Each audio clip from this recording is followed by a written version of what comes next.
माननीय अध्यक्ष जी,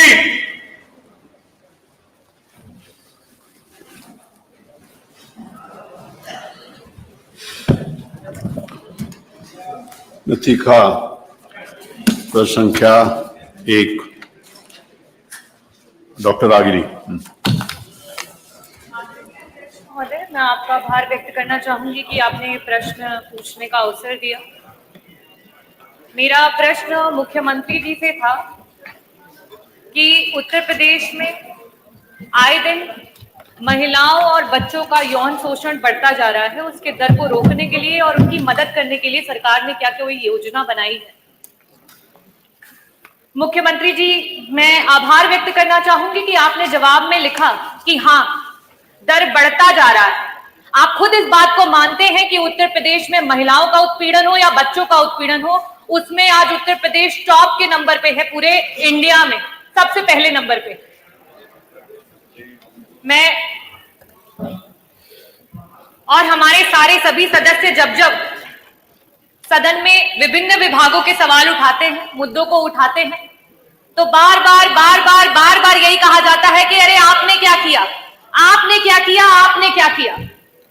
अध्यक्ष जी, जब हमारी सरकारें रही तो अगर इस तरीके की वारदातें हुई तो उस पे लोगों ने आक्रोश जाहिर किया, लोगों ने धरना किया और उसकी अनुमति मिली, लोकतंत्र जीवित रहा। आज ये स्थिति हो चुकी है कि आप स्वयं इस बात पे हामी भर रहे हैं कि एनसीआरबी के आंकड़े बढ़ते चले जा रहे हैं, लेकिन लोगों की आवाजों को बंद कर दिया जा रहा है। कल विधानसभा में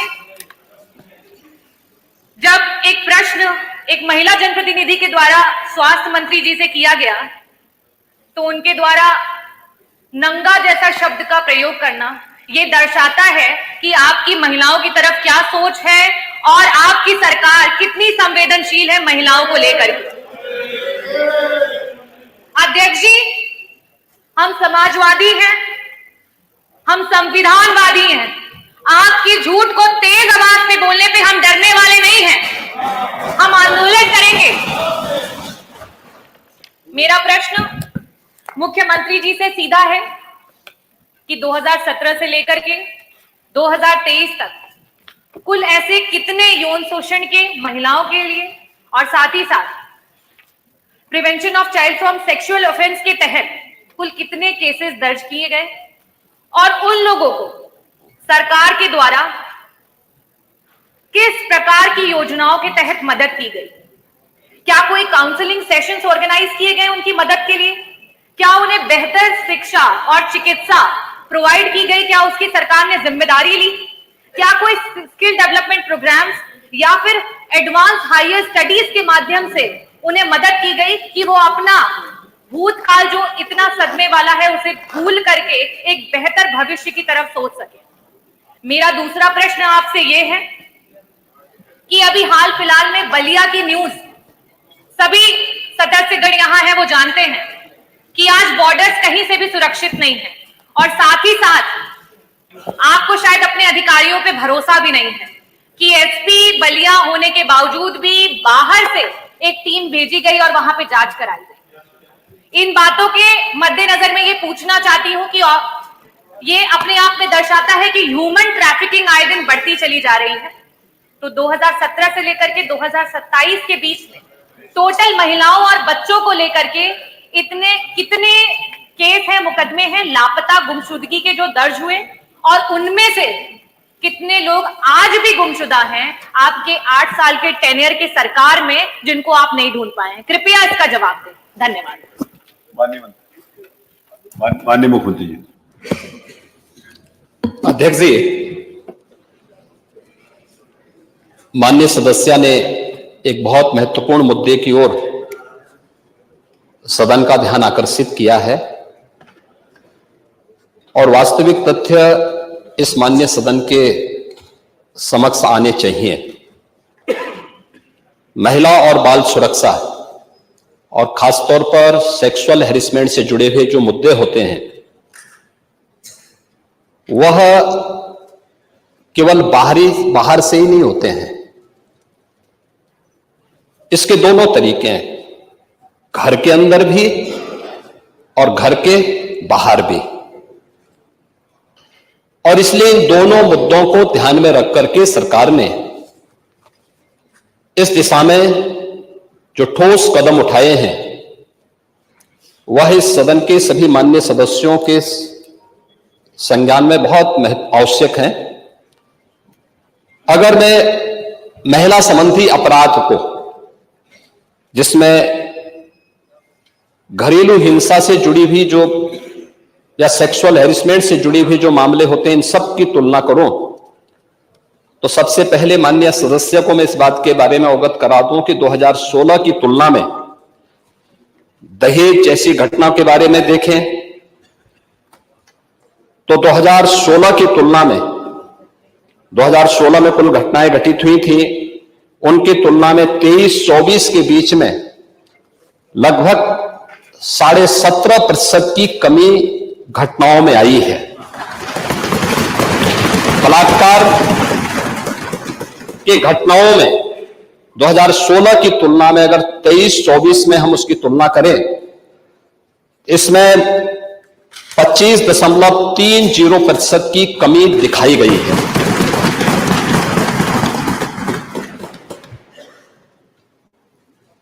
लेकिन अगर हम इन सभी बातों को ध्यान में रखें कि 17 से लेकर के 24 के बीच में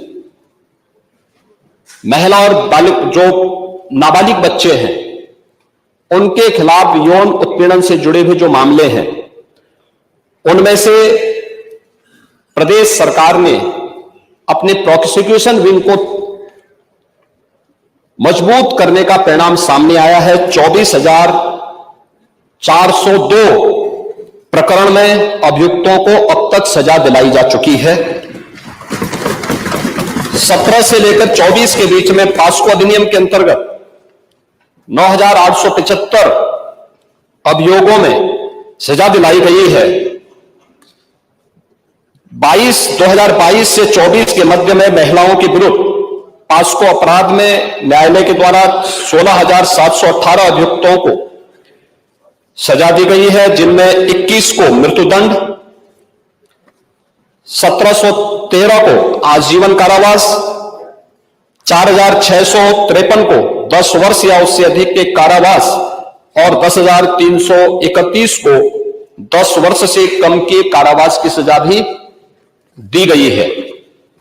प्रदेश के अंदर अगर हम लोग देखें कि इस दिशा में जो अन्य प्रयास हुए हैं, खासतौर पर भारत सरकार के द्वारा इस प्रकार के मामलों को बहुत ही गंभीरता से लिया जाता है। इसके लिए investigation tracking system for sexual offences के बारे में भारत सरकार ने जो अपना पोर्टल तैयार किया है, इसको हम लोगों ने 2018 में ही, पिछली सरकारें उसके प्रति उतनी संवेदनशील नहीं थी, लेकिन 17 के बाद से हम लोगों ने इस पे काम प्रारंभ किया और अप्रैल 18 में हम लोगों ने इस पोर्टल को एक्टिव करने के साथ ही इस कार्यक्रम को आगे बढ़ाया है। और अगर इसमें हम देखें कि जो प्रॉपर मॉनिटरिंग, फोकस मॉनिटरिंग जो प्रदेश के अंदर हुई है, उसका परिणाम है कि जो पेंडेंसी थी, ये पेंडेंसी एक दिन की नहीं थी, एक वर्ष की नहीं थी, ये वर्षों वर्षों से पड़ी हुई थी। महिला संबंधी अपराध से जुड़े हुए मामलों में, बलात्कार के मामलों में, नाबालिगों के साथ जो उनके सेक्सुअल हैरेसमेंट से जुड़े हुए जो मामले थे, वर्षों से पेंडिंग थे। उस पेंडिंग्स को पूरा करने के साथ आज मुझे बताते हुए प्रसन्नता है कि उत्तर प्रदेश देश के उन टॉप 3 राज्यों में है जिन लोगों ने पेंडेंसी को पूरा करते हुए, और देश के अंदर जो पेंडेंसी रेट के आधार पर प्रदेश का देश में द्वितीय स्थान, और इन मामलों को, अपराधियों को सजा दिलाने के मामले में, मामलों के पूरी तरह निस्तारण के मामले में देश के अंदर तीसरे स्थान पर उत्तर प्रदेश है। महोदय, ई प्रोसिक्यूशन में उत्तर प्रदेश देश का सबसे बड़ा राज्य है, लेकिन ई प्रोसिक्यूशन प्रणाली को लागू करने वाला राज्य भी है, और इसमें देश के अंदर नंबर 1 स्थान पर यूपी का स्थान है। महिला और बाल अपराध संबंधी अभियोगों के निस्तारण में देश में प्रथम स्थान है। लगभग हमारे 98% से अधिक मामलों का निस्तारण करने में उत्तर प्रदेश आज देश का वह पहला स्थान रखता है।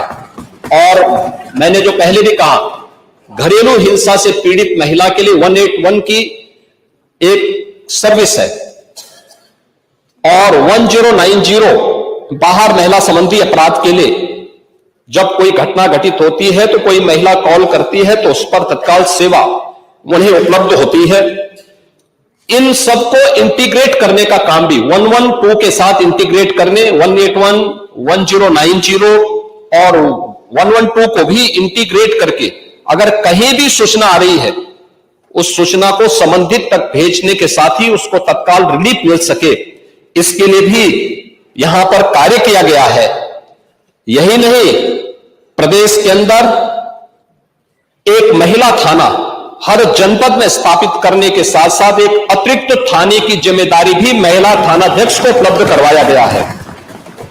और हर थाने में जो प्रदेश के अंदर 1585 थाने हैं, इन 1585 थानों में महिला हेल्प डेस्क अलग से बना करके एक व्यवस्था बनाई है। और 2020 से हमारी सरकार पूरे प्रदेश के अंदर मिशन शक्ति के एक अभियान को आगे बढ़ा रही है।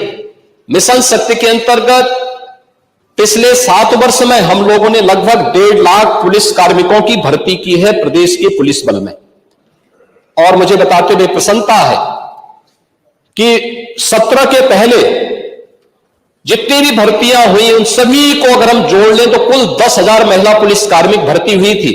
लेकिन 17 से लेकर के 22-23 तक जो भर्तियां हुई, इन भर्तियों में प्रदेश में 20,000 से अधिक महिला पुलिस कांस्टेबल की भर्ती करने में हमें सफलता प्राप्त हुई।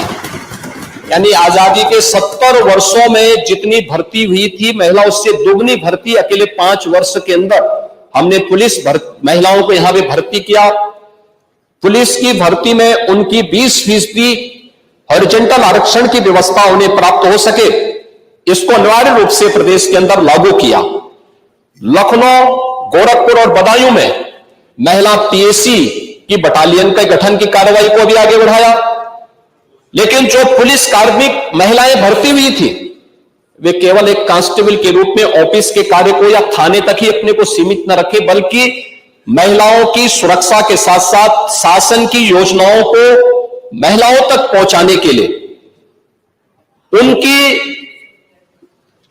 प्रतिभा का लाभ समाज ले सके, इसके लिए प्रदेश के अंदर 10,000 से अधिक महिला बीट स्टेशन स्थापित किए गए, महिला पिंक बूथ की स्थापना की गई और यह भी व्यवस्था लागू की गई कि ये महिला बीट पुलिस अधिकारी हर मिशन शक्ति के अंतर्गत वहां पर जाएंगी।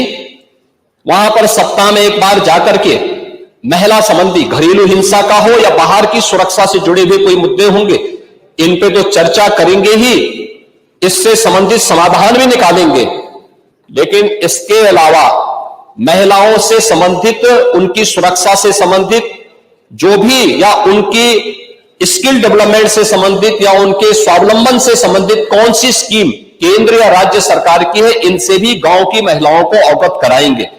और ये मिशन शक्ति का एक कार्यक्रम प्रदेश के अंदर लगातार ये जारी है और इसके बहुत अच्छे परिणाम भी हम सबके सामने देखने को मिले हैं। ये सरकार महिला सुरक्षा के प्रति पूरी तरह गंभीर है और उस गंभीरता का परिणाम ही है कि प्रदेश के अंदर इस सरकार ने आने के बाद सबसे पहले शोधों पर लगाम कसने के लिए जो कार्रवाई की एंटी रोमियो स्क्वाड का गठन, उसका एक उदाहरण है। और मुझे बताते हुए दुख है कि एंटी रोमियो स्क्वाड का जब हमने गठन किया था, सबसे पहले समाजवादी पार्टी ने इसका विरोध किया था, उसने विरोध किया था। और मुझे बोलने में भी कोई संकोच नहीं है कि महिला संबंधी अपराध से जुड़े हुए ज्यादातर मामलों में समाजवादी पार्टी से डायरेक्ट या इनडायरेक्ट जुड़े हुए लोग उसमें इन्वॉल्व पाए जाते हैं। और यही नहीं, महिला संबंधी अपराध में ये उस पीढ़ी का प्रतिनिधित्व करते हैं, ये उस पीढ़ी का प्रतिनिधित्व करते हैं जिस पीढ़ी ने जिसने कहा था कि लड़के हैं गलती कर देते हैं। ये महिला सुरक्षा की बात क्या करेंगे? ये महिला सुरक्षा के लिए तो समाजवादी स्वयं ही एक गंभीर खतरा है। और इसीलिए महिला सुरक्षा के बारे में प्रदेश सरकार पूरी तरह सचेत है, सक्रिय है। हर बेटी को भी, हर व्यापारी को भी सुरक्षा प्रदान करने के लिए पूरी तरह प्रतिबद्ध है। प्रश्न संख्या 2 शरीर प्रधान। माननीय मुख्यमंत्री जी, आपने बताया इतने को हमने दंडित कराया, तो क्या पूछा गया था कुल कितनी घटनाएं हुई? तो जो दंडित हो जाते हैं कोर्ट से, उन्हीं को आप घटना मानते हैं कि जो घटनाएं घटती हैं उनको भी घटना मानते हैं? यह स्पष्ट कर दें, कुल कितनी घटनाएं घटित हुई? आपने नेता प्रतिपक्ष, मैं आपका सम्मान करता हूं और आप दो बार इस माननीय सदन के अध्यक्ष के रूप में अपनी सेवाएं दिए हैं और आपने पहला प्रश्न किया है आज यहां पर। पहले तो आपके चयन के लिए मैं आपको बधाई देता हूं। ठीक है, अलग विषय है कि आपने चचा को गच्चा दे ही दिया। चचा बेचारा हमेशा ही ऐसे ही मार खाता है, उनकी नियति ही ऐसी है, क्योंकि भतीजा हमेशा भयभीत रहता है। लेकिन आप इस सदन के एक वरिष्ठतम सदस्यों में से हैं, आपका मैं सम्मान करता हूं। मैंने आपको पहले भी बताया कि 24,000 जो महिला संबंधी अपराध थे प्रदेश के अंदर 2016 में, अगर हम देखेंगे तो बलात्कार की जो घटनाएं घटित हुई थी वह 1838 हुई थी। लेकिन अगर मैं 24 के अंदर की घटना बताता हूं, इनकी संख्या है 1373। और मुझे लगता है ये घटनाएं बताती है 25% से अधिक की कमी इस बारे में बताती है कि अपराधी आबादी तो बढ़ी होगी इस दौरान, और आबादी बढ़ने के क्रम में अपराध कम हो रहा है, नियंत्रित हो रहा है। लेकिन जो मैंने कहा, महिला संबंधी अपराध दोनों प्रकार के होते हैं, घर के अंदर भी होते हैं और घर के बाहर भी होते हैं। दोनों के लिए सरकार ने उस प्रकार की सेवाएं भी उपलब्ध की हैं। घरेलू हिंसा से संबंधित मामलों में 181 की सेवा है। घर के बाहर की सुरक्षा के बारे में जागरूकता पैदा करने के लिए और उन्हें सुरक्षा उपलब्ध कराने के लिए तत्काल वो कॉल कर सके, इसके लिए 1090 की सेवा उन्हें उपलब्ध कराई गई है। लेकिन साथ साथ क्विक रिस्पांस टीम 112, इन दोनों के साथ इंटीग्रेट करके अगर कहीं भी कोई अपराध होता है, अगर इन तीनों में से किसी को भी कॉल करेंगे तो वहां पर आपको सेवा उपलब्ध होगी इसके बारे में। लेकिन इस पे समय पे चार्जशीट दाखिल करना, डिस्ट्रिक्ट मॉनिटरिंग कमेटी की बैठक के साथ जुडिशरी के साथ बेहतर तालमेल बना करके इस प्रकार के मामलों में समय पे अपराधियों को सजा दिलाने के लिए एक प्रोसिक्यूशन को आगे बढ़ाना और अपराधियों को सजा दिला दी जाए, यह महत्वपूर्ण है। उसी का परिणाम है जो मैंने आपको पहले बताया कि अगर महिला संबंधी जो उनके महिलाओं के विरुद्ध और पास्को संबंधित अपराधों में अब तक हम लोगों ने 16,718 अभियुक्तों को अब तक सजा दिलाई है। इसमें से अगर आप देखेंगे कि 2121 को हम लोगों ने मृत्युदंड, 1,713 को आजीवन कारावास, 4,653 को 10 वर्ष या उससे अधिक का कारावास और 10,331 को 10 वर्ष से कम की कारावास की सजा दिलाई है। ये जो अपराध, जिन अपराधियों की सजा दिलाई गई है, इसमें आप देखते होंगे अक्सर समाचार पत्रों में आता है कि 1 महीने के अंदर दुष्कर्मी को सजा दिलाई गई। ये प्रोसिक्यूशन को फास्ट करने, समय पे चार्जशीट दाखिल करने का परिणाम है। नहीं तो होता क्या है, जब हम लोग इसमें लापरवाही बरतते थे, सरकार संज्ञान नहीं लेती थी, विभाग संज्ञान नहीं लेता था, लोकल स्तर पर संज्ञान नहीं लिया जाता था, अपराध बढ़ते थे और फिर इनको हल्केपन से लेने का दुष्परिणाम क्या होता था कि हर ऐसा अपराधी स्वच्छंद होकर के अपराध भी करता था और फिर समाज उसके बारे में देखते हुए भी उसके खिलाफ कार्रवाई नहीं कर पाता था। लेकिन आज अपराधी के मन में भय है और उस भय का परिणाम आज हम सबके सामने देखने को मिल रहा है कि उत्तर प्रदेश का जो ई प्रोसिक्यूशन पोर्टल है वह देश के अंदर नंबर 1 पर है और उत्तर प्रदेश इस मामले में ऐसे अपराधियों को सजा दिलाने के लिए, महिला संबंधी अपराधियों को, जो भी ऐसे अपराधी हैं उनको सजा दिलाने में उत्तर प्रदेश देश के अग्रणी राज्यों में। प्रश्न संख्या 2 शैलेंद्र प्रधान। नहीं, श्री अन्य प्रधान। नहीं, कोई डिबेट नहीं हो रही, होगा माननीय नेता प्रतिपक्ष ने पूछ लिया। आपने मुझे एक महत्वपूर्ण विषय पर अनुपूरक पूछने का मौका इसमें दिया। 3 माननीय सदस्य हैं, इसीलिए सीधा प्रश्न पर आइए, क्योंकि तीनों सदस्यों को अवसर दिया जाए। सर, चूंकि जो नमामि गंगे का नहीं, आप प्रश्न पूछो। है, आज पूरे प्रदेश में सर हर घर नल योजना का जो कार्य संपादित है प्रदेश सरकार द्वारा, पूरे गांव की जो सड़कें, चाहे वो लोहिया गांव के द्वारा बनाई गई हो, जनेश्वर मिश्र ग्राम योजना के तहत बनाई गई हो, अम्बेडकर गांव के तहत बनाई गई, विधायक सांसद मिश्र बना, किसी भी योजना के तहत बनाई गई, पूरे गांव के पूरे उत्तर प्रदेश की गांव गलियों को खोदने का काम नमामि गंगे की कार्यदायी संस्थाओं द्वारा किया गया। अब जो सरकार कह रही है कि हम जनता को निःशुल्क पानी देने का काम करेंगे, तो इससे संबंधित मेरे 2-3 विषय हैं सर, उनके आपके माध्यम से मैं माननीय मंत्री जी से जवाब चाहूंगा कि जो आपने जो हमारे प्रश्न के जवाब में प्रश्न में आपने जो जवाब दिया है कि 2024 तक पानी आप दे पाएंगे, दे देंगे दिसंबर तक। अब वो दे पाएंगे नहीं दे पाएंगे तो आने वाला समय बताएगा। मेरा जो पहला अनुपूरक है कि माननीय मंत्री जी यह बताने की कृपा करें कि आपके विभाग द्वारा जो सड़कें खोदी गई हैं, क्या उन्हें पुनः उसी तरह बनाएंगे कि नहीं बनाएंगे, और अगर आप बनाएंगे तो क्या उसकी समय सीमा कोई निर्धारित है कि अगर आपने 2020 में खोदा है तो वो 24 में बनेगी कि 27 में बनेगी कि 26 में बनेगी? पहले तो मेरा अनुपूरक ये है कि उसके लिए कोई समय सीमा है कि नहीं है। दूसरा जो माननीय अनुपूरक है आपके माध्यम से कि जनता को शुद्ध पेयजल की व्यवस्था की बात आपने कही है, तो मेरा ये पूछना है कि क्या जो आप पानी देने जा रहे हैं, दे पाएंगे नहीं दे पाएंगे तो समय बताएगा, पर जो आपकी योजना है, क्या जो पानी देंगे तो वो निःशुल्क देंगे कि उसका पैसा लेंगे? क्योंकि ऐसे ही विद्युतीकरण के नाम पर फ्री मीटर दिए गए, फ्री कनेक्शन दिए गए, पता चला बिजली पहुंची कि नहीं पहुंची और विद्युत बिल आ रहे हैं।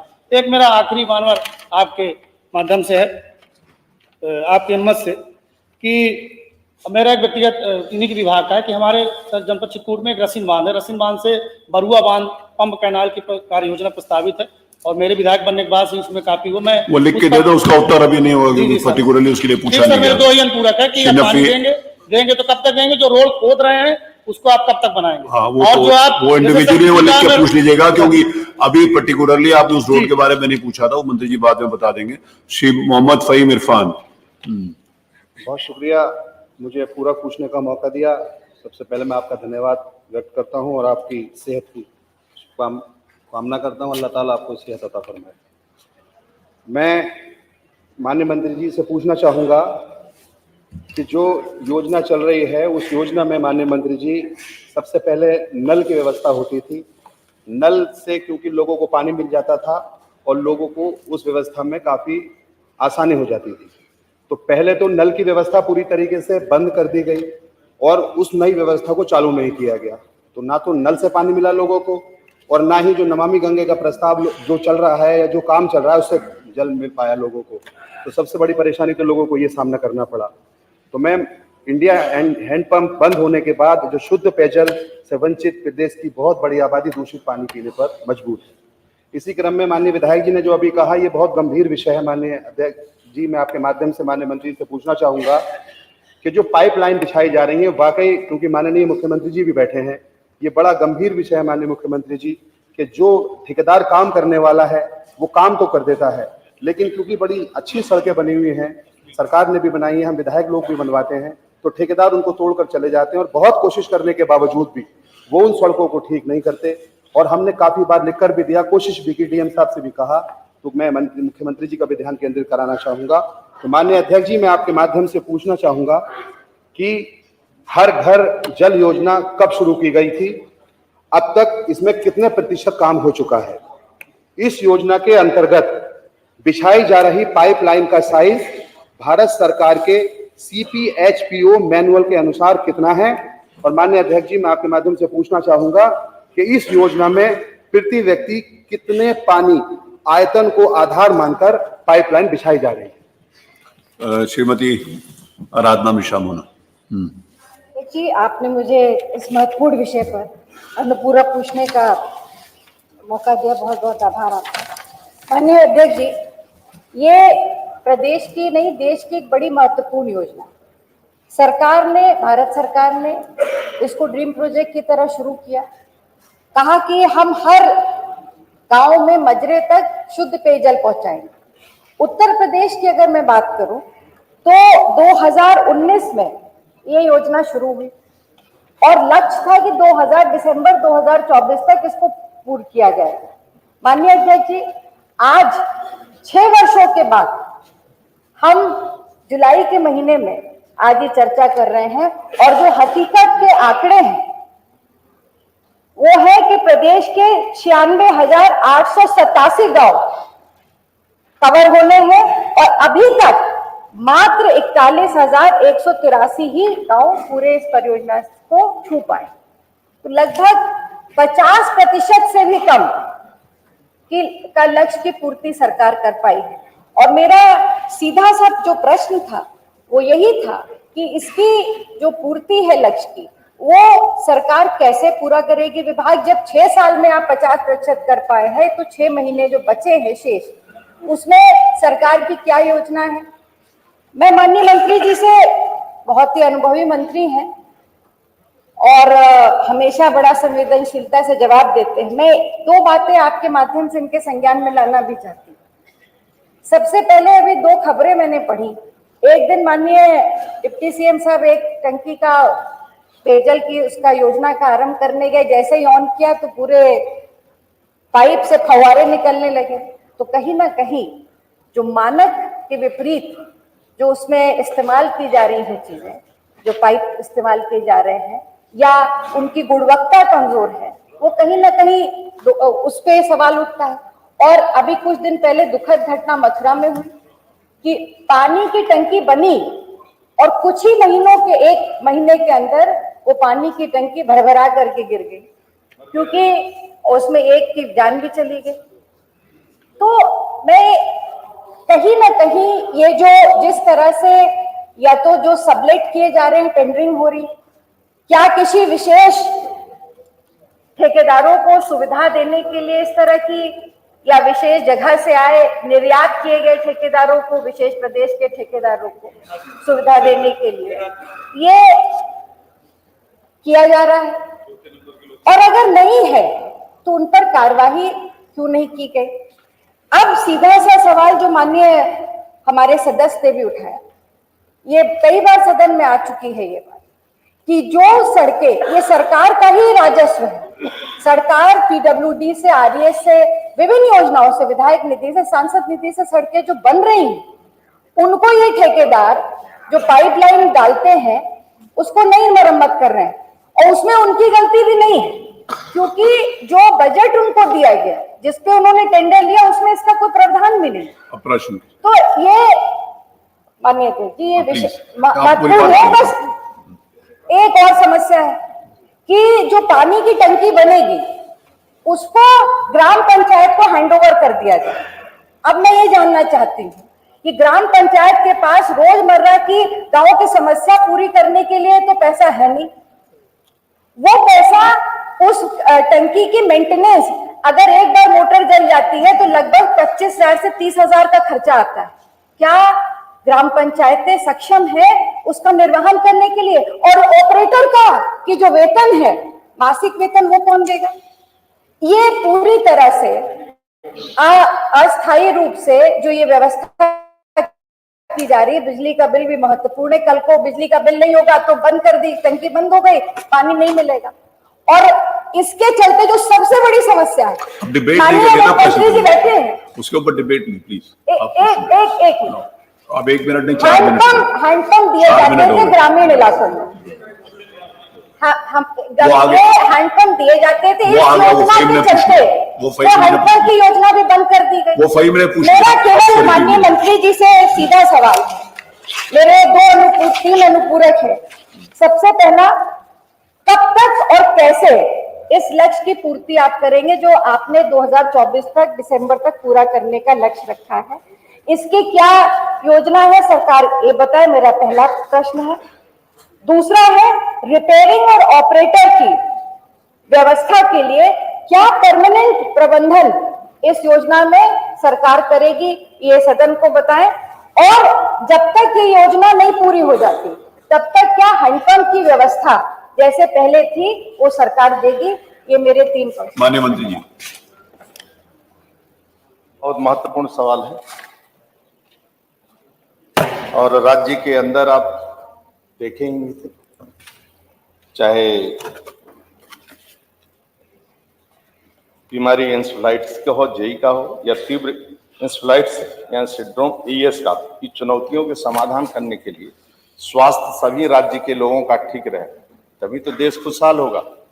सभी बच्चे स्वस्थ रहें, सभी लोग स्वस्थ रहें। इसलिए 15 अगस्त 2019 को राष्ट्रीय जल जीवन मिशन यानी आदरणीय नरेंद्र मोदी देश के प्रधानमंत्री लाल किले के प्राचीर भवन से उन्होंने घोषणा किया, और जिस समय ये शुरुआत हुआ था 1.96% ही राज्य के अंदर नल का कनेक्शन था। आज नल का कनेक्शन लगभग 2 करोड़ यानी 265 में से 2 करोड़ 24 लाख घरों में नल कनेक्शन है। ये जाकर 84% यानी 84.56% है। अब 2024 तक मैं इसको 100% कवरेज कर ले।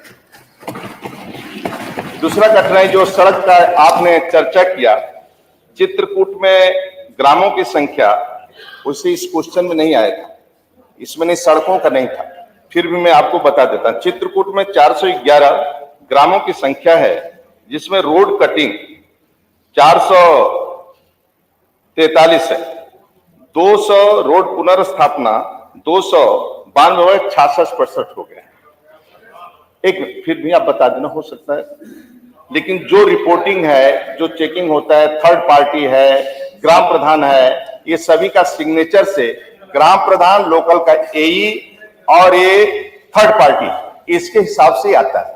मैं नहीं कहता हूं कि ठीक हो तो रोज मान लो बरसात आ जाएगा तो कल टूट जाएगा, गीला हो जाएगा, कोई गाड़ी निकल गई तो पाइपलाइन का टोटी टूट सकता है दूसरे दिन, लेकिन फिर भी ये कोई कठिनाई है तो आप बैठ के बात कर सकते हैं। लेकिन ये रोड कटिंग भी समय से पूरा होगा और 2024 तक सभी घरों में नल कनेक्शन और पानी की व्यवस्था भी कर दिया जाएगी। मिलेगा पानी निःशुल्क। अनिल जी ने जो विषय सिंचाई से संबंधित किया था, अभी मैं वह जो बोल रहे हैं उसको मैं देखवा लूंगा, और वह बंधा जो बोल रहे हैं रसीन बांध, उसको एक बार देखवा के करवा देंगे। अभी रोड कटिंग वाला ना, रोड कटिंग वाला बता दिए प्रताप, आपके रिपेयर ये भी रिपेयरिंग तो होते रहेगा ना।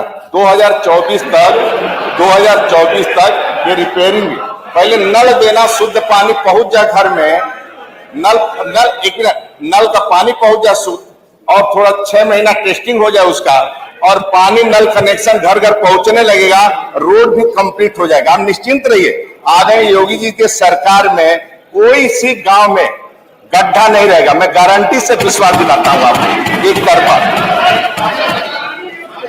संख्या 3 श्री अभय सिंह, अभय सिंह मंत्री जी बैठे।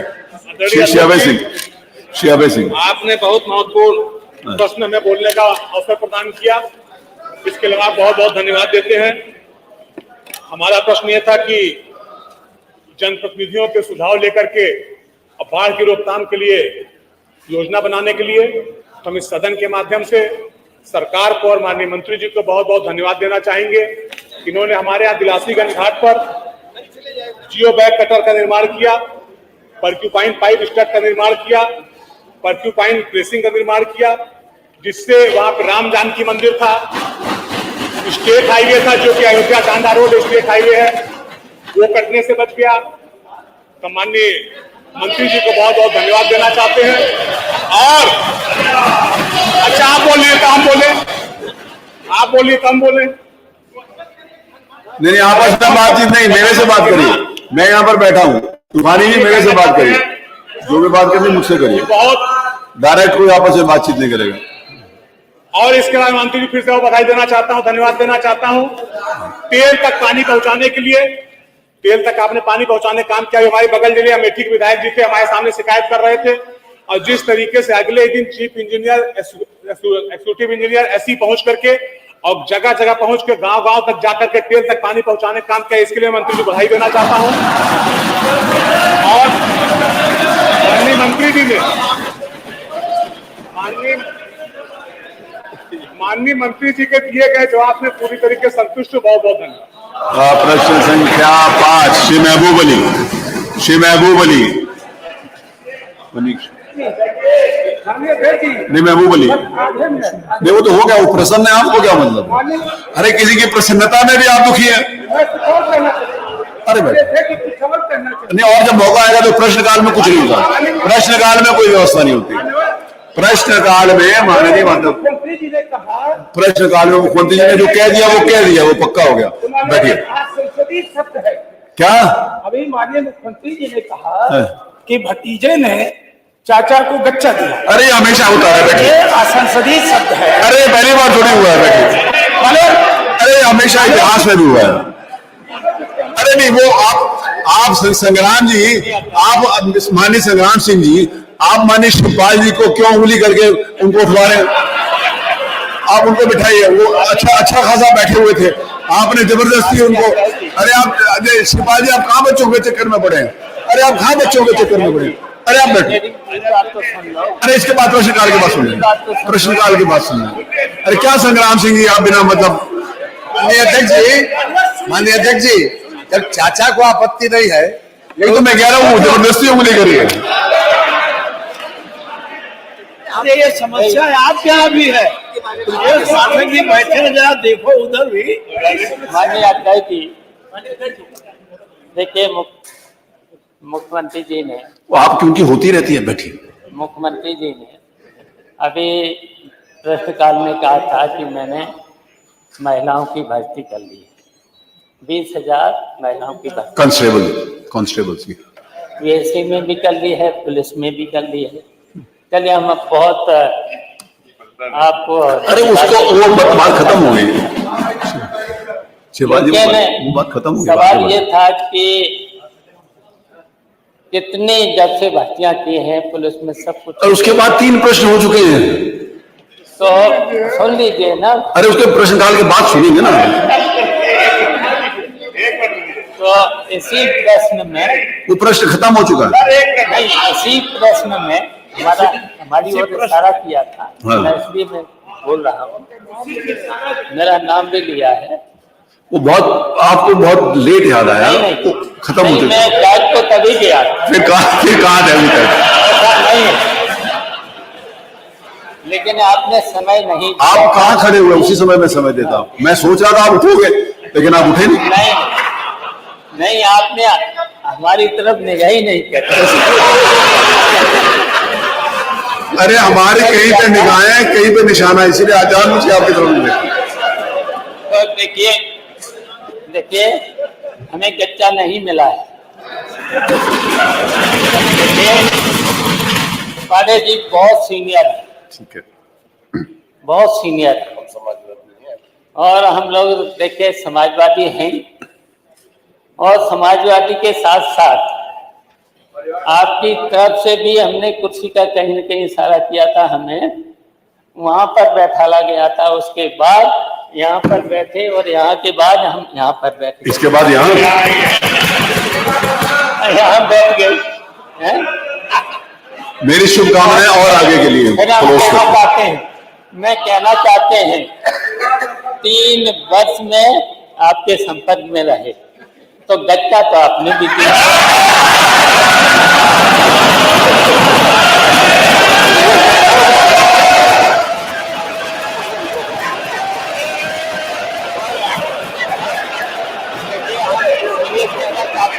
एक सेकंड,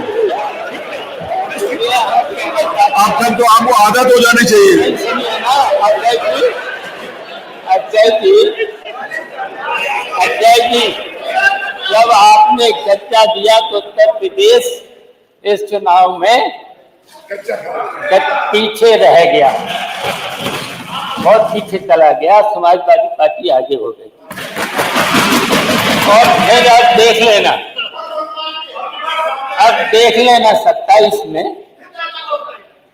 27 में समाजवादी पार्टी फिर से हरा देगी, और आपके जो डिप्टी मिनिस्टर, चीफ मिनिस्टर हैं, वो आपको फिर गच्चा देंगे। प्रश्न संख्या 5 श्री महबूब अली मनीष। आदरणीय अध्यक्ष जी, प्रश्न आपके सामने होगा और मैंने जो प्रश्न किया था, मुझे लगता है कि हमारे मंत्री जी ने या तो सही से पढ़ा नहीं, और पढ़ा होता तो शायद उत्तर उसके विपरीत में मिलता। सीधा है, आप देख लीजिए कहीं मैंने आच्छादित का जिक्र नहीं किया, मैंने बेरोजगारों का जिक्र किया है। बेरोजगार टीचरों को किस तरह से समायोजन करेंगे, क्यों हटा दिया गया, उसके बारे में बात किया है। लेकिन आज आप कह रहे हैं कि 21,126 टीचर है, ये भी आंकड़ा गलत है, वो भी 24,523 है। 10 लाख स्टूडेंट हैं, 60,292 मदरसों से ताल्लुक रखते हैं। 2008 में scheme for providing quality education in madrasa से के नाम से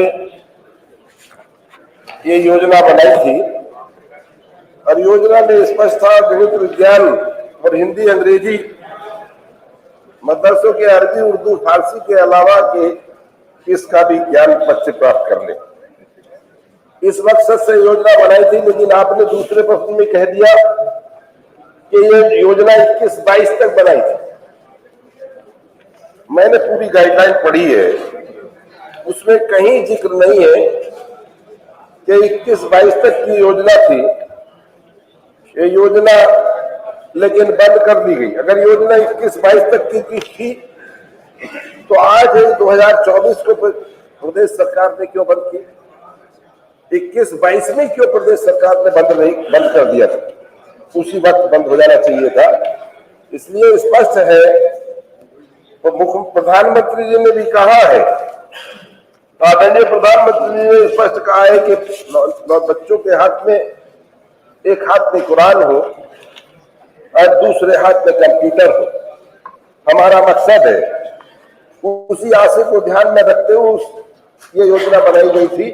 लेकिन प्रदेश सरकार ने 8/1/2024 को ये खत्म कर दिया।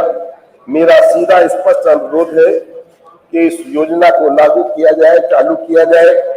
56 महीने से जिन टीचर्स को 25,000 टीचर्स को तनख्वाह नहीं मिली, और समाजवादी पार्टी की आदरणीय अखिलेश जी की जब सरकार आई थी, योजना के साथ साथ हमने कहीं महसूस किया था कि इनकी अब भी सैलरी कम है। हमने 3,000 और मानदेय बढ़ाने का काम किया था।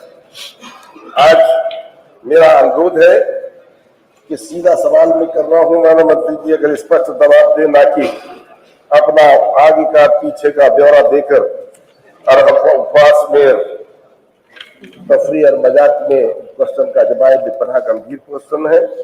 और सीधा जवाब दें कि 56 महीने का शेष मानदेय कब तक दे देंगे? और टीचर भर्तियों में आरक्षण देकर क्या 25,000 टीचर्स का समायोजन करेंगे? इतना स्पष्ट कर दे। दो सीधे सीधे सवाल। माननीय अध्यक्ष जी, माननीय सदस्य का जो सवाल है, अधिष्ठाता महोदय आपने पूछा है, उसका उत्तर मदरसा आधुनिकीकरण योजना के अंतर्गत 21,126 शिक्षक योजना से आच्छादित थे। दूसरा प्रश्न आपका है कि बेरोजगार मदरसा शिक्षकों के समायोजन पुनः नियुक्ति हेतु कोई योजना बनाने पर विचार करेंगी। इस प्रकार की कोई योजना विचाराधीन नहीं है। यदि नहीं है तो प्रश्न है आपका कि यदि नहीं तो क्यों? मदरसा आधुनिकीकरण योजना केंद्र पूर्व निर्धारित थी।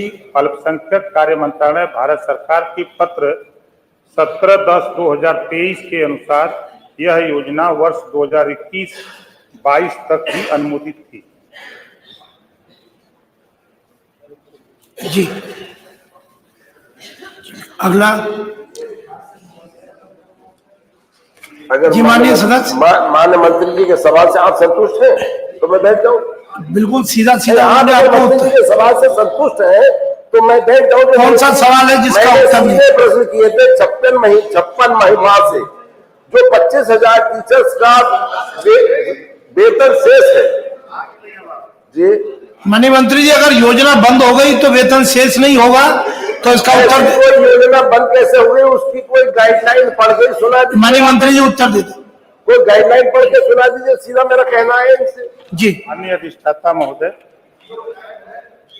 जियो मैं आपको दे देता हूं, जियो की कॉपी माननीय सदस्य को। ये it is hereby informed that the SPM same was approved till the final year 2021-522 only all। माननीय मंत्री जी, आप माननीय सदस्य को ये जियो पहुंचा दीजिएगा। माननीय मंत्री जी, आप जियो पहुंचा दीजिएगा। स्पष्ट ये नहीं कह सकते मुझसे नहीं पढ़ा जा रहा तो क्या दिक्कत है? नहीं ऐसा नहीं है। चलिए अगला प्रश्न लेते हैं। सीधा प्रश्न माननीय महबूब जी, माननीय मंत्री जी आपको जियो पहुंचा देंगे। सीधा सीधा दूसरा प्रश्न था कि 25,000 टीचर्स को कोई नौकरी मतलब आरक्षण देकर कोई नौकरियों में आरक्षण देकर उनका समायोजन करने का काम। मंत्री जी आप बता दीजिए क्या स्थिति रहेगी? महोदय, जब योजना बंद हुई तो सरकार किसकी थी? जी उस समय चिंता तो नहीं आई, और बंद होने के बाद भी प्रदेश सरकार ने 2024 तक जो रेशियो माननीय सदस्य जरा उत्तर सुन लें। उनको लीजिए, काहे परेशान है? 4 बार आपकी सरकार थी, इतने चिंतित अगर आप अल्पसंख्यक समाज के लिए रहे हैं, आप भी सदन के अनुभवी मेंबर हैं। CBSE बोर्ड, यूपी बोर्ड के लिए तमाम यूनिवर्सिटी सरकारों ने खोला, 4 बार आपकी सरकार थी। अल्पसंख्यकों के लिए क्या आपने कहीं यूनिवर्सिटी खोल करके मदरसा बोर्ड समायोजित किया? इसकी चिंता तो आपको नहीं थी, सिर्फ वोट की चिंता आप लोगों को थी। आपने उसके कहने से पहले मान्यवर आप ये सोच लीजिए कि बंद आपकी सरकार में हुई, 60-40 का रेशियो था। 60% धन केंद्र सरकार और 40% उत्तर प्रदेश सरकार। उत्तर प्रदेश सरकार माननीय मुख्यमंत्री जी के नेतृत्व में 40% जो राज्यांश था, उस हिसाब से जो आपने सवाल किया कुछ उसमें से मानदेय दिया जा रहा था। लेकिन जब केंद्र सरकार ने बंद कर दिया तो प्रदेश सरकार के पास बजट नहीं था, इस नाते प्रदेश सरकार ने भी बंद। ठीक है, आगे माननीय श्री समरपाल सिंह जी, प्रश्न संख्या 6। महोदय, आपने मुझे बोलने का मौका दिया। मैं एक किसी काम से मंत्री जी के गया तो उसका नौकर कुत्ते को सहला रहा था। मैंने कहा खर्चा महीने पे क्या खर्चा आता है? कहना 20,000 के ऊपर, और शिक्षा मित्रों को 10,000। क्या कुत्ते का खर्चा एक मंत्री का 20,000 के ऊपर और शिक्षा मंत्री को 10,000। क्या आदमी पेट पाल लेगा? क्या बच्चों को पढ़ा लेगा? माननीय मंत्री जी, मुख्यमंत्री जी भी बैठे हैं, कम से कम इतना तो करो। बच्चों की पढ़ाई है, दवाई है, लिखाई है, बस्ता है, कागज है, उसकी बीवी को भी कहीं कुछ लेना देना पड़ता है। तो साहब इस पर रहम करो। शिक्षा मित्र कितने हजारों लड़कों ने आत्महत्या कर ली। आप मुस्कुराते रहते हैं, आपकी जरा सी केवल चल जाएगी तो इनका उद्धार हो जाएगा। पूरे सूबे का मामला है और लोग नियमित सीख सकते। कितने वो लड़कों की शादियां टूट गई, कितनों के घर बर्बाद हो गए। तो सरकार का क्या जा रहा है? अगर एक दाना उन पे भी चला जाएगा तो सरकार के पल्ले से क्या जाएगा? आप कोरोना के मामले में जब स्कूल चल रहे थे प्राइमरी, तो उसमें 8 से 1 तक था, फिर 8 से 2 कर दिया, अब 8 से 2:30 तक चल रहा है। ये भी टाइम सेट कराओ बच्चों का। छोटे छोटे मासूम बच्चे, बिजली आप दे नहीं रहे, गर्मी है, स्कूलों में पंखे तक नहीं है, अभी जूते और ड्रेस और मोजे तक नहीं बटे स्कूलों में। मैं कहो तो मैं जांच करा दूंगा। पिछले साल का ही बात है मुरादाबाद का। अपना प्रश्न रखिए। मैं ये कहना चाहता हूं, मैं इनसे मंत्री से कहना चाहता हूँ, माननीय मुख्यमंत्री जी बैठे हैं, कम से कम 30,000 रुपए महीना, 30,000 रुपए महीना इनको दिया जाए ताकि इनके बच्चों का लालन पालन हो सके। ये सारी समितियां जितने भी संगठन है, ये शिक्षकों के सब आके हमसे मिलते हैं कि आप विधानसभा में नहीं बोलते, हमारी बात नहीं रखते। मैं आपसे मांग करता हूं कम से कम 1,000 रुपए रोज इनका बेहतर कर दिया जाए। माननीय मंत्री जी।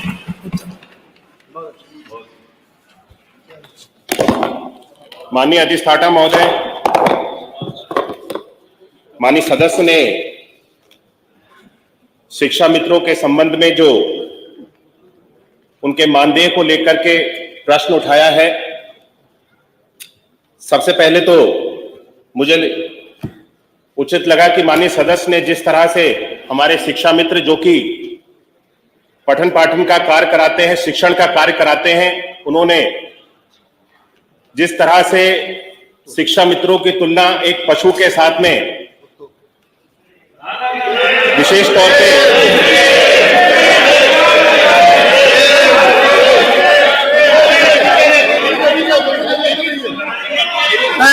माननीय सदस्य उत्तर सुन ले। माननीय मंत्री जी अपना उत्तर दें सीधे। मैं उत्तर ही दे रहा हूं, लेकिन माननीय सदस्य ने जिस तरह से उन्होंने कहा कि मुझे सुनने में थोड़ा अच्छा नहीं लगा, इसलिए मैंने कहा कि आपके माध्यम से मैं ये सदन में इस तरह से जिस तरह से उन्होंने पशु और कुत्ते के साथ में शिक्षा मित्र की तुलना की, इसको हम सब लोग इसकी निंदा करते हैं।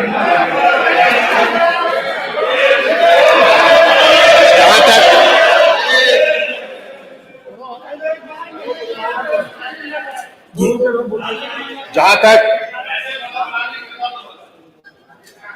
पैसे बढ़ाने के लिए भी आप सब लोगों ने शिक्षा मित्रों का जो मानदेय था वो आपकी सरकार में 3500 रुपए था, और उसके बाद आपने उनको शिक्षक के रूप में नियुक्त किया, लेकिन सुप्रीम कोर्ट ने उनको शिक्षक के रूप में स्वीकार नहीं किया और जो मानक थे उसके अनुसार उनको शिक्षक नहीं बनाया जा सकता था, इसलिए उनको वापस शिक्षा मित्र के रूप में उनको हमारे विभाग के अंतर्गत समायोजित कर लिया गया। हमने 3500 रुपए से 2017 में इनको जो मानदेय दिया जाता था इसको बढ़ा करके 10,000 कर दिया है, और मैंने अपने प्रश्न में स्पष्ट कर दिया है कि अभी वर्तमान में संप्रति विचाराधीन नहीं है।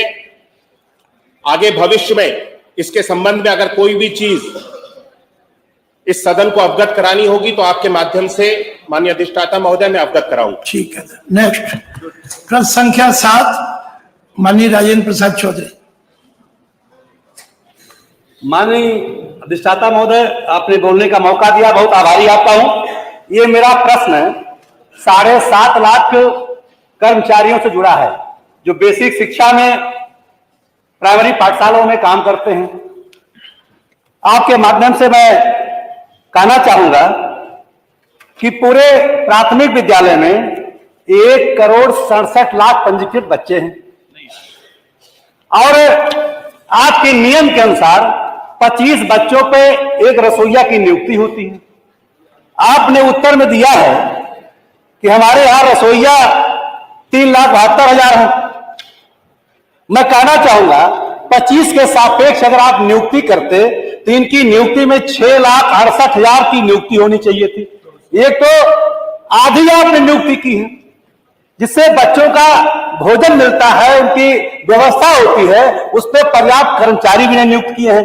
माननीय उन्हीं के साथ मैं कहना चाहूंगा कि आपने अपने उत्तर में कहा है कि हम उनको मात्र 2,000 रुपया देते हैं, और 2,000 रुपया इतना कम है कि जीवन यापन क्या दुश्वारियां उनकी हैं कि सभी माननीय लोग हैं। आप जानते हैं घरों में काम करने वाले 5 लोग 7 लोग अगर किसी के खाना बनाने कोई आता है तो भी 10,000 12,000 रुपए लेता है। 25 बच्चों का 50 बच्चों का देख रेख, खाना बनाना, बर्तन जूठा साफ करने के लिए भी आप 2,000 रुपए देते हैं। ये मान्यवर बहुत ही कम है, ये उनके साथ अन्याय है। दूसरा मान्यवर मैं कहना चाहूंगा कि यही आंगनबाड़ी सहायिका और आंगनबाड़ी कार्यकर्त्री की बात भी हमने की है। जिनकी संख्या आपने बताई है कि 1,63,000 है और आंगनबाड़ी सहायिका 1,38,000 है। मानो आप सहायिका को, जो आंगनबाड़ी सहायिका है उसे आप 3,000 दे रहे हैं, कार्यकर्त्री को 6,000 दे रहे हैं, और जो मिनी आंगनबाड़ी है उन्हें भी आप 2,250 दे रहे हैं और मिनी आंगनबाड़ी कार्यकर्त्री को आप 4,500 दे रहे हैं। माननीय जो कार्यकर्त्री है ये शिक्षा का काम करती हैं, बच्चों को पढ़ाने लिखाने का काम करती हैं, उनको देखने काम करती हैं, और जो सहायिका है साफ सफाई का भी काम कर देती है। एक तरफ से उसी समान कार्य के लिए जो शिक्षक हैं उन्हें आप 60,000 दे रहे हैं और इन्हें 6,000 भी देने में आपको मुश्किल आ रही। तो माननीय मैं आपसे कहना चाहूंगा कि ये बहुत ही गंभीर मामला है। और एक तरफ पे हमारे मंत्री जी बैठे हैं, सब मंत्री, सीधा क्वेश्चन कर रहा हूं। माननीय मैं कहना चाहूंगा, इन्होंने स्पष्ट कहा था कि उत्तर प्रदेश में किसी को भी हम 10,400 से कम मानदेय नहीं देते, ही सदन में कहा था आपने, हमने भी सुना, सबने भी सुना है। तो माननीय मैं कहना चाहूंगा आपके माध्यम से, मैंने प्रश्न भी आ रहा हूं मनोज, सीधे कहना चाहूंगा, क्या प्राथमिक विद्यालयों में कार्यरत नंबर 1 नियमानुसार जो पंजीकृत छात्र हैं बेसिक शिक्षा में, उसके 25 के सापेक्ष जो अनुपात आपका है, उस अनुपात के आधार पर रसोइया के रिक्त पदों पर नियुक्ति करेंगे, नंबर 1।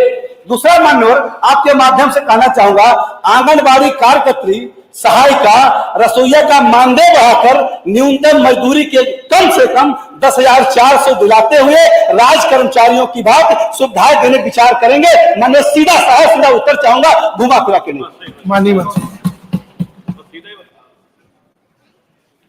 माननीय अधिष्ठाता महोदय, माननीय सदस्य ने जो प्रश्न किया है बच्चों को भोजन के संबंध में, जो विद्यालयों में हमारे रसोइयों को नियुक्त किया जाता है भोजन बनाने के लिए, तो मैं माननीय सदस्य को जो उनके पास में बच्चों को लेकर के और